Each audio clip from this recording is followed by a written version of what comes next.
What if the government could disarm every citizen, leave you defenseless against threats, or force you to rely solely on the state for protection? Sounds like a loss of freedom, right?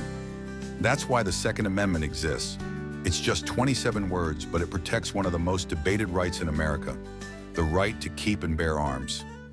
Many think it's unlimited or only about militias, but that's not quite right. There are reasonable limits shaped by history and the courts. Today we're breaking down the Second Amendment, its text, history, key Supreme Court cases, and why it's still a hot topic. By the end, you'll understand both sides better. Let's dive in. The full text. A well-regulated militia, being necessary to the security of a free state, the right of the people to keep and bear arms, shall not be infringed. It starts with the militia clause for a reason. Back in the founding era, Americans distrusted standing armies.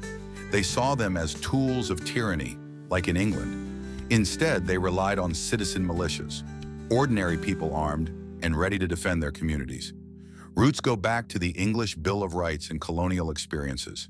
The amendment assures that the people stay armed so the government can't overpower them. But is it just about militias or an individual right?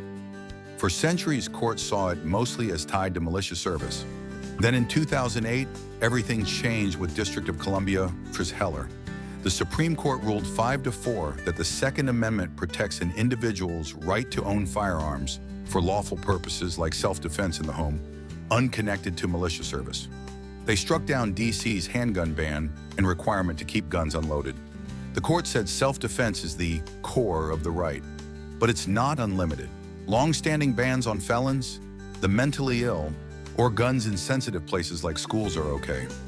2 years later, in McDonald versus Chicago, the court said this individual right applies to state and local laws too, through the 14th Amendment. Chicago's handgun ban? Unconstitutional. Fast forward to 2022. New York State Rifle and Pistol Association versus Bruen. The court struck down New York's strict proper cause requirement for concealed carry licenses, meaning you had to prove a special need to carry in public. Now the test for gun laws is history.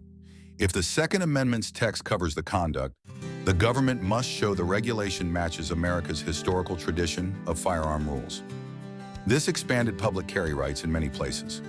Most recently in United States versus Rahimi, the court upheld 8-1 a federal law banning guns for people under domestic violence restraining orders if they're found to pose a credible threat. It fits historical traditions of disarming dangerous people. So the right isn't absolute. Common sense restrictions like background checks, bans on felons or certain weapons can stand if they have historical analogs. But many modern laws are facing challenges now.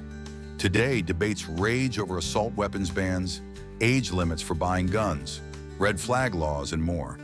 Both sides care about safety. One emphasizes protection from threats and tyranny, the other from gun violence. The Second Amendment isn't just old text, it's a living shield for personal security and liberty, balanced against public safety. What do you think? Is the balance right today, or does it need adjusting? Drop your thoughts in the comments. If you like this breakdown, hit like and subscribe. Next is the Third Amendment in our Bill of Rights series.